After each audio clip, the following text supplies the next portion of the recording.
శ్రీ గురుభ్యో నమః. హరి ఓం. ఆపదామపహర్తారం దాతారం సర్వసంపదాం లోకాభిరామం శ్రీరామం భూయో భూయో నమామ్యహం. అందరికీ నమస్కారం. తప్పకుండా మన ఛానల్ని సబ్స్క్రైబ్ చేయండి, లైక్ చేయండి, షేర్ చేయండి.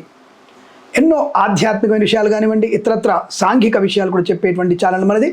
తప్పకుండా ఛానల్ని సబ్స్క్రైబ్ చేస్తారని మరొకసారి తెలియజేసుకుంటూ, అలాగే ఈరోజున మనము ఒక ముఖ్యమైనటువంటి విషయం గురించి, అంటే కొంతమంది సోదరులు అడిగినటువంటి ప్రశ్నకి సమాధానం.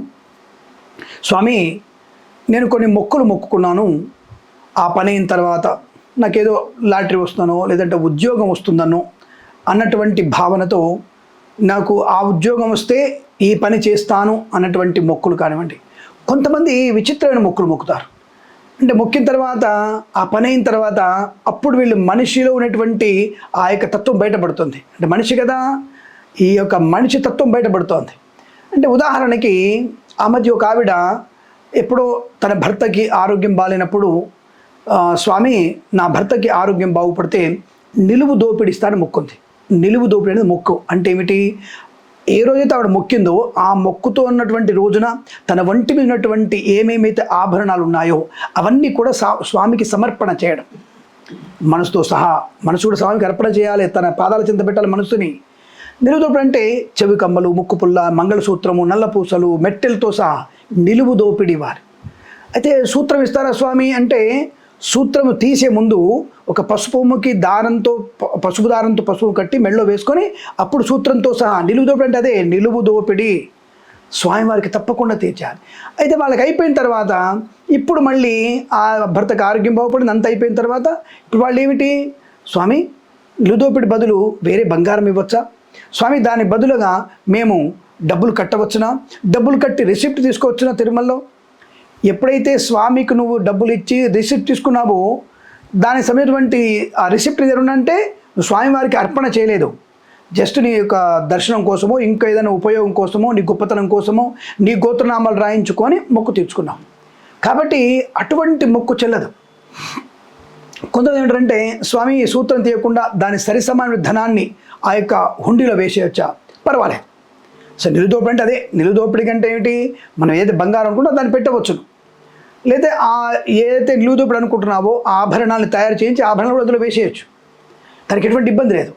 అది నిలుదోపిడి ఏం చేయాలి అంటే, మొక్కినప్పుడు ఏదైతే మొక్కామో దాన్ని తప్పక తీర్చుకోవలసిన బాధ్యత మనది. అలా తీర్చుకుంటేనే మనకి శుభము కలుగుతుంది. కాబట్టి అలాగే కొంతమంది, స్వామి నేను నాకు ఈ పని అయిపోతే, నా పరీక్షలో పాస్ అయిపోతే అయ్యప్ప మాల వేసుకుంటాను. పరీక్ష అయిపోయింది, పాస్ అయిపోయినావు, మాల వేసుకోండి, నీకు సమయం సరిపోవట్లా అంటే, స్వామి కరెక్ట్గా నా ఎగ్జామ్స్ టైం ఉన్నప్పుడే మాల వస్తుంది స్వామి, అప్పుడు వేసుకోలేకపోతున్నావు, అది ఇంటర్మీడియట్ అయిపోయింది, 10th అయిపోయింది, డిగ్రీ అయిపోయింది, మరి మాల వేసుకోలేకపోతున్నాను. ఏప్రిల్లో వేసుకుంటే ఏమైంది, లేదు ముందుగానే వేసుకుంది. మండలం మకర వేలుక్కుంటుందిగా, మండలం ఉంటుందిగా, లేదా ఎప్పుడైనా ఉంటుంది కదా. ఆ యొక్క 11 రోజులు మాల వేసుకొని నువ్వు ఆ దీక్ష తీసుకొని వెళ్ళావా, 41 రోజులు వేసుకోలేవా? కాబట్టి తప్పకుండా మనము ఆ దీక్ష ఏదైతే స్వామివారిని మొక్కుని మొక్కామో ఆ మొక్కును తప్పకుండా తీర్చుకోవాలి. ఇది ఖచ్చితమైనటువంటి విధి విధానం. కాబట్టి మనము అయాచితంగా, అనాలోచితంగా మనము అటువంటి మొక్కులు మొక్కకూడదు. ఏది సాధ్యము ఏది అసాధ్యమైన మొక్కులు మొక్కాలి. స్వామికి ప్రామిస్ చేసిన తర్వాత మనం మొక్కకపోతే ఎట్లా?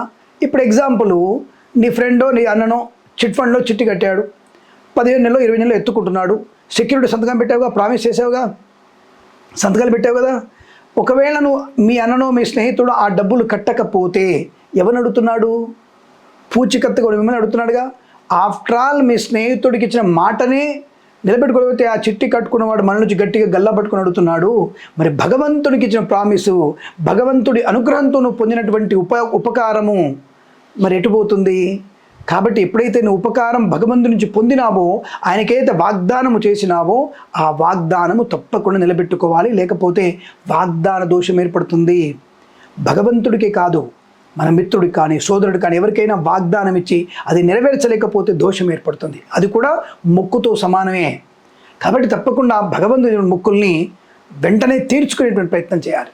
ఇక్కడ కొంతమందికి, స్వామి మేము మొక్కులు మొక్కాము స్వామి, నా కొడుకు పుడితే అక్కడికి వస్తాను, ఇక్కడికని భద్రాచలం, యాదగిరిగుట్ట అండ్ తర్వాత వేములవాడ, లేదా తిరుమల, తిరుపతి, శ్రీశైలం, నాకు కొన్ని గుర్తులేవు స్వామి, ఏం చేయాలి?